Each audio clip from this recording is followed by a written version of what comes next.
the Hyper Maser Blast Godzilla Tokyo S.O.S 2003 version, which it's basically just I don't have it yet.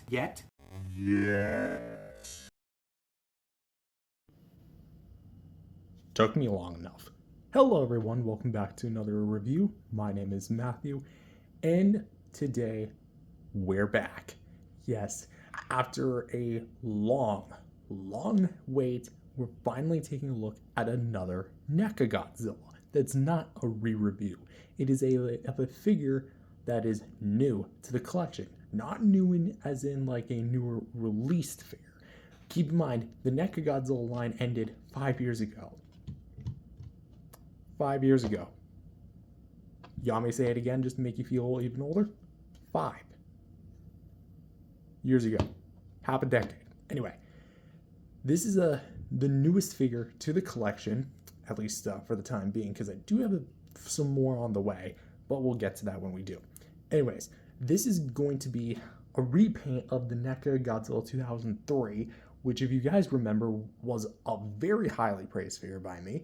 I said it was one of my favorites. I still do stand by that verdict quality-wise. It's not one that I constantly return to and play around with, but it is something that I do look at and admire. That said, here we're taking that figure and making it a different version. So, with that said, is this Target exclusive, well, then Target exclusive, actually worth returning to 5 years later? Or is this thing just a remnant of the past and should stay the past? Let's find out.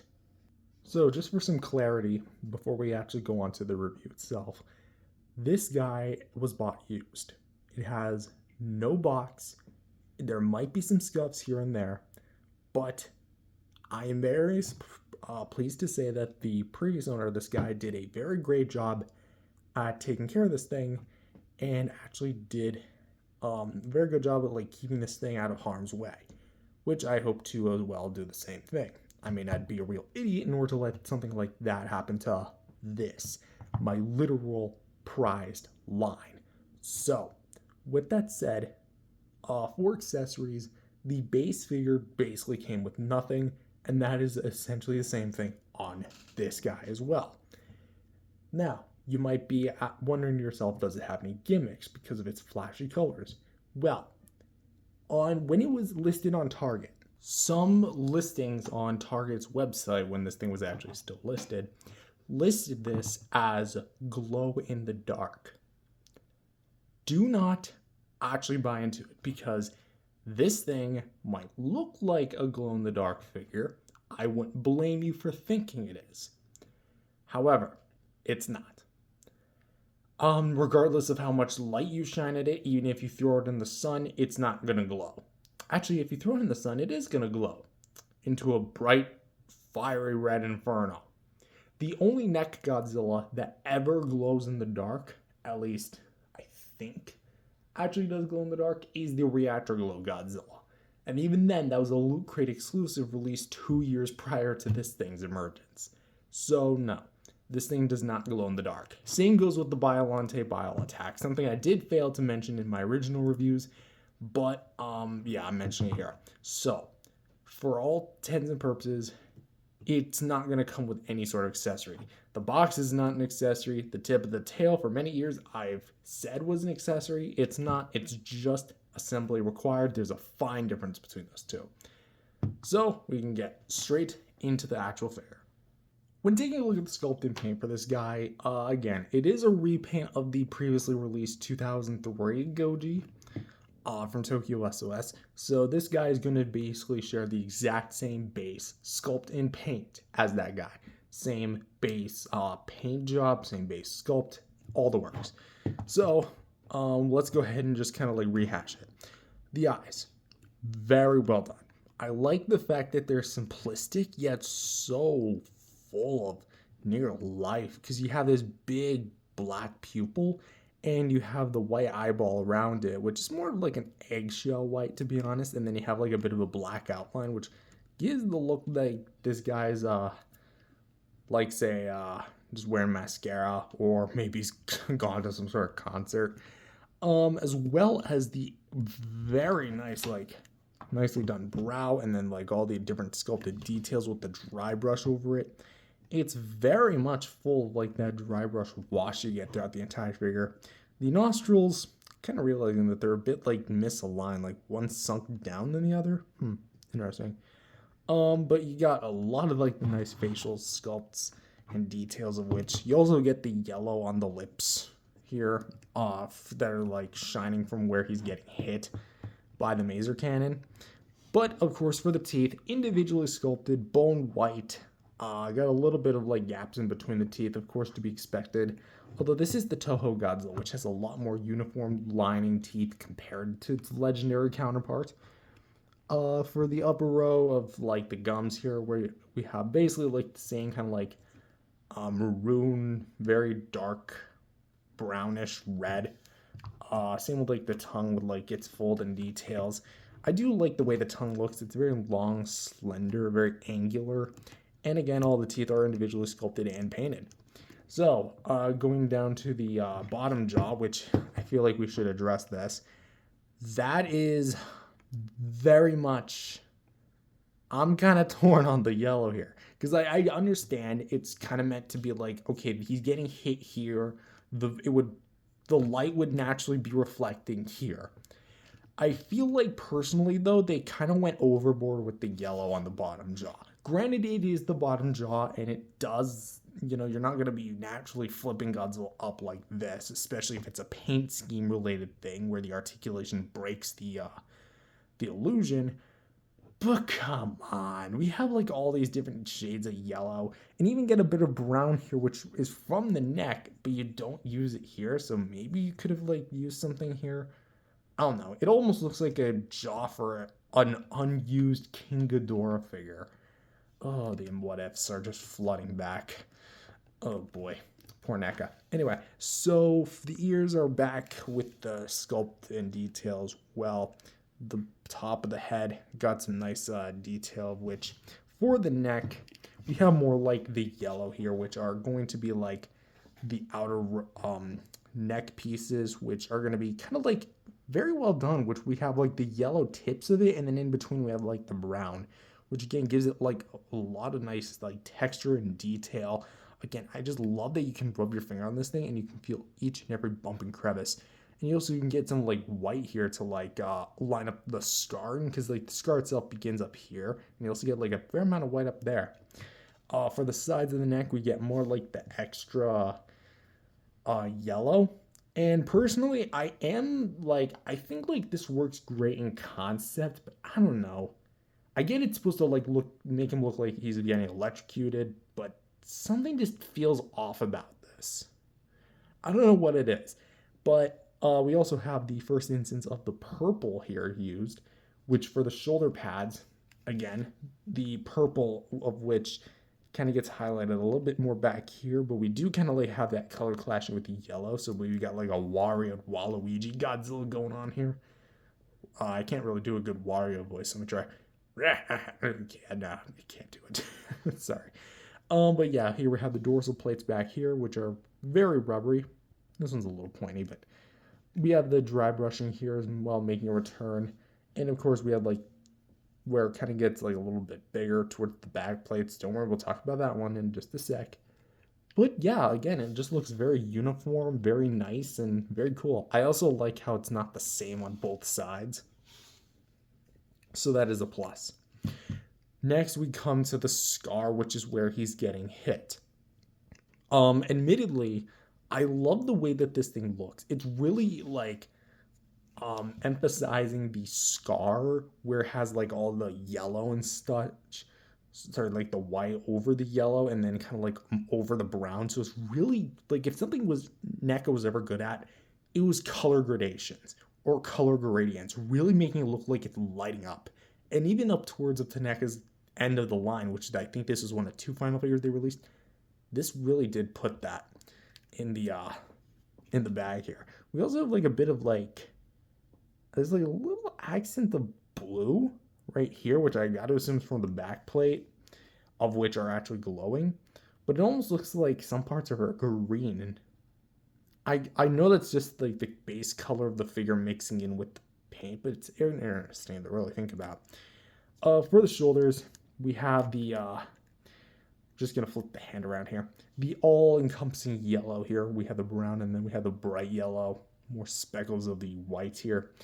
For the claws here, again, same base paint and colorization as the original. Bit of dry brushing here for this side. And then this side, we actually have like some purple on the nails, which is really cool. And of course, we have some of the other colors here, which are going to be primarily just yellow here on the palm.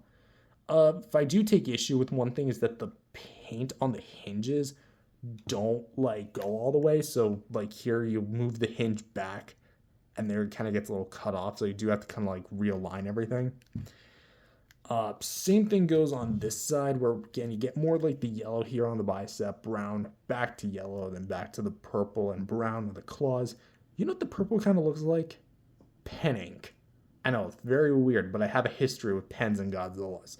If you guys remember like the beams I made years ago, I miss those. I think I have like one still remaining. I still have yet to find it. Anyway, so yeah, that's that.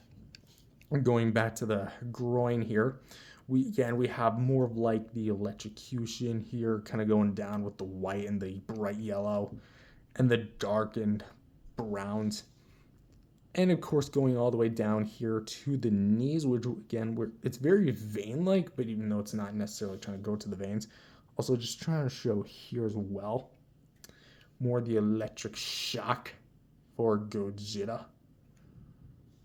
As you can see, more goes all the way down to like the feet, which like I really wasn't expecting them to, but damn, they really pulled it off here. Again, we got more of like the brown kind of like going to the tail, which we'll talk about the tail in just a moment. But again, we got all this dry brush and the wash. Looks very well done, and I do like what we have here. Again, the purple makes a return here and here as well, kind of giving it some more highlights as well. And I like the way that the claws are painted. It kind of reminds me of the King Kong illustrated version with like it's yellow. It almost feels like it's the same yellow. I wonder if it is. Anyway, time to talk about the dorsal plates, which oh boy. This is definitely going to be looking a little bit weird to just some who may have not seen the movie. Like, I thought Godzilla's dorsal plates all light up, and you'd be right. But the 2002 and 2003 Godzillas do something weird because select plates illuminate before they all do, and then he fires the atomic breath. It's very weird. I suggest watching the film, but this is like in the moment where some dorsal plates are lighting up. So you have this plate, which is pretty much left alone, except for a little bit of specks. And then these two plates back here, which are not very much lighting up. I mean, actually, this one has actually very much lighting up. Sorry about that. So we have these two plates which are lighting up. And of course, this big boy, which is very just... I almost would have wished they did a full-on Spitfire with this color scheme, because just look at the frosted colors mixed in with the blue. Like, this is beautiful. Okay, this is straight up beautiful. I think this is the same color scheme as they did with the NECA Godzilla 2019 V2, and everyone who's known my collection knows that that is my favorite NECA Godzilla, like as far as the color is concerned. It's not my personal favorite as far as the actual execution of it goes. That actually goes to the 1989 Godzilla, but c'est la vie. Anyway, so we have like on the actual skin more of the the blue kind of like splashing over.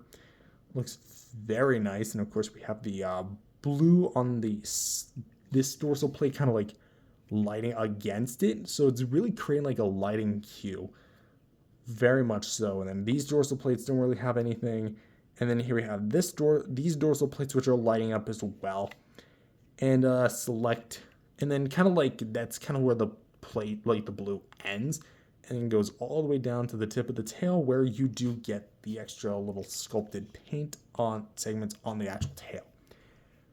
And of course, just to prioritize this part here, underneath the foot as well, just to briefly cover that.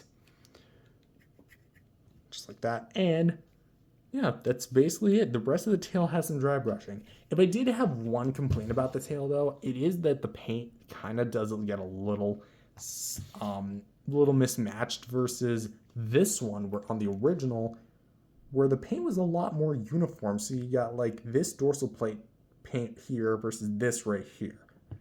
So the original one did seem to get that down a bit better, but just for some last angles here. That's side. This is the front. Side again. Side again. Or I guess that's up, down. There you go. Anyway, for the NECA Godzilla 2003 Hypermazer Burlesque Sculpt in Paint, Sculpt is going to be absolutely awesome because let's be real here, the 2003 Godzilla, in my personal opinion, had one of the best sculpted details in the line because it was one of their later ones. I don't know what they were feeding their sculptors back then, to be honest, but this is awesome. And the paint is just beautiful. There is some things I do have like some personal problems with. For example, maybe like the paint alignment, because if you want like the arms themselves to be aligned as far as the paint goes, you're gonna have to have them like a bit spread out like this and have them out to the side like that and effectively keep him in this pose. Does it remind you of anything? Anyway, so this actually does look very nice, and I do personally like the overall presentation of it, and as well as the dorsal plates, or at least the ones that are painted the blue, as opposed to just the basic gray tips. They're beautiful. I would have loved to have seen a full like Spitfire or like charge up variants of this thing. Maybe keep what I would have personally done is in an alternate universe where NECA had more time to work on this was keep the yellow here, but take this blue, give it all the other dorsal plates on the tail, make the mouth blue, and allow him to have a beam effect. That's what I would have done, even if it meant reissuing another beam. But alas, this is the one we got, and personally, I'm still very much happy with it. It's got a little bit of everything as far as the color is concerned. So for sculpting paint, I'm gonna personally rate it a 8.5 out of 10. And next up is articulation. Articulation has not changed from the original, so if you're hoping for some new engineering changes, nothing. So for the jaw, can open and closed just like that on a hinge. Just like that. The head can look up about that far, down about that far, left and right, and can go a full 360 degrees. Just like that. Now, for the neck, back then, I heckled the 2003 Goji for having this big, weird nape thing. I still don't really agree with it because effectively what NECA decided to do was in years past, let me actually grab like the closest NECA Godzilla to me, which is the best example I can give, the Burning Godzilla. Basically, they'd have one segment here at the the head, and one segment here at the neck. So you get two joints just right here, and then you get the shoulders. That's kind of sort of what they did here, but like it was very weird given the design. Instead of cutting the neck maybe right here, they decided this whole section where the shoulders meet the chest was going to be the next segment. And because of that, this whole area shifts up and down, left and right. And even if you shift it like this just looks hella awkward. Like at that point, you might as well just made the whole figure solid or did what Monster Arts did, not trying to directly compare it to the Monster Arts, but have it a segment like cut midway like this. That would have looked a lot better. But of course we can go a little bit up and down, a little bit side to side, and mainly a rotation. So ultimately, what did that new segment amount to? But shockingly enough, you do still get the articulated shoulder joints, which we can go up and down, side to side. And because these parts are made of flexible rubber, you can actually get a little bit of give out of them. Swivel hinges here for the, well, elbows. Trying to like keep it all in frame here. And as well swivel hinges for the wrists. Interesting, something fell out. I'm guessing that was just, let me try that again. I think that was just paint. Anyway, hinge for the fingers. Ball jointed ab crunch, so you can take the figure, go down with it if you do so please. Go up and down like that, side to side. A little bit back and forth, just like that. For the, the thighs, we can go basically out to the side, go a little bit up and down. I'm not going to push it because the paint could scrape off of this thing, and once it scrapes, well, that's kind of it. Continuing on with the legs, we have the knee joints, which we can get a bit of a rotation here, but mine are very stiff. This knee, just for the life of me, doesn't want to bend. This one also doesn't want to bend. So, well, I haven't actually tested this. This is the original 2003. Okay, so effectively they'd be like this. Just like that. Although, for the life of me, I can't do that. But we have a ball peg here for the foot. So we can get a bit of like side to side. And from here to the tip of the tail, we have 1, 2, 3, 4, 5, 6, 7, 8, 9 segments. All ball joints. And from here to here, it's pure bendy wire. So let me try and bend this. I don't want to bend it like too badly, because if I break this again, that's going to be it. Because I guarantee I cannot find another deal on this thing. So for articulation, again, nothing's really changed from the original, maybe aside from like some joint tolerance and joint tightness. But aside from that, that's realistically it. He's a very expressive Godzilla. I'll say that much. Is he perfect in terms of the engineering? No. He's serviceable where he is, and I definitely think things like the hybrid tail returning the bendy wires as well as the clamped fingers, that's a great move on NECA's part. However, things like the big nape really just don't work well, especially given this Godzilla, and the fact that the paint scheme really hinders the posing options for this guy a whole lot more. I don't know, realistically, because as soon as you turn this, boom, the illusion is basically broken. And also, this guy could be prone to paint chippage. So, again, move it to your heart's content. But for articulation, I'm personally going to give it a 7.5. Very expressive, but there's really not a whole lot you can really use as far as the actual posability of this thing goes. Maybe with things like the tail, but that's really about it.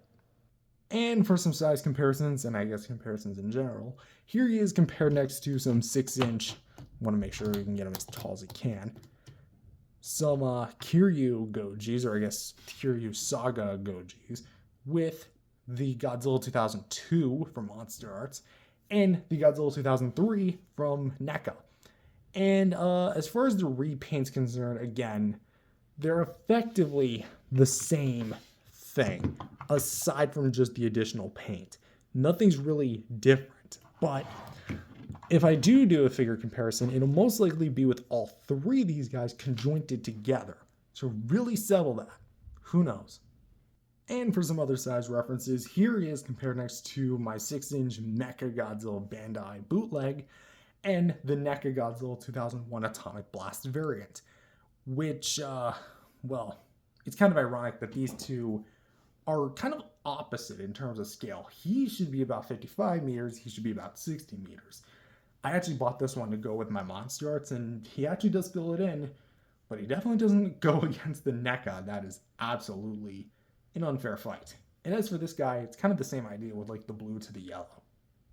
And finally, here he is compared next to the NECA Godzilla 1989 previously mentioned, and it's repainted as well as co-release, the Biollante Bio Attack, which, let's kind of sit down here and kind of talk for a sec. I personally feel like these two figures were, in a way, almost like where NECA was trying to go. It almost seemed like they didn't just want to make Spitfire variants, they wanted to make more unique variants. Because, to my knowledge, there's really not a whole lot of other figures out there of these two specific Godzillas. Because NECA is known for reusing their sculpts and repaint their figures a lot. As for these two, I really do feel like this was like, in a way, again, almost like a gateway to a future of what could have been. But it's really kind of upsetting that this is where, well, it's not upsetting, but it's upsetting in the idea that this is like where it ended as far as like them being cut short. But I think these two figures together, they're really, really cool. You have a bright neon Godzilla that's green and a flashy yellow Godzilla to accompany each other. And I think it's cool. You know, it's so weird to finally own this thing and actually have the two together at long last. But our journey in the world of NECA Godzilla isn't over. Far from over. And so overall, how do I rate this figure? Or what do I think of this figure? He's great. He's very scene specific, which makes him all the more unique. He has such a bright paint application and colorization to him. I'm actually going to turn this off just because it is making a bit of noise, but he's really cool. Granted, he's not perfect. He does have some paint imperfections, and I definitely think the articulation could have been tightened up a little bit more, especially around like the nape area. And please, for the love of God, give us an accessory. But I guess it's kind of too late to say that, isn't it? But he's so cool in the sense of like, he flashes right up on the shelf. He definitely deserves a presence within like your collection if you're really planning to collect this thing. And overall, I'm finally happy to own him. But as for the NECA Godzilla line, we're back. Yep. It's been quite a long time since I was intending to collect a NECA figure, because I did kind of put the NECA Godzilla line on the back burner for a little while. In fact, I think the only like real legit NECA Godzilla that I've gotten since the line discontinued was the 1995 Burning Godzilla. And even then, I only found him on a secondhand listing. It wasn't even like intending to get him at that specific time. I just had the money and then I got him. So with that said, this is kind of like where I'm planning to continue my collection. We're going to finish up the NECA line. We're going to finish what we started. And we're going to see where we go from there, because we only have 3 more figures after this. We have the 1985, 2001 standard version, and the 2016 standard version as well. I know I own this the 2016 bootleg, but that bootleg, again, just isn't doing it for me anymore, so I want to try and track down an original. But with that said, I personally score this thing an 8 out of 10. A very solid figure indeed. So with that said, I hope you subscribe and join me on my NECA Godzilla journey. If you enjoyed it, leave a like and subscribe, and I'll see you guys in the next video. Peace out, everyone.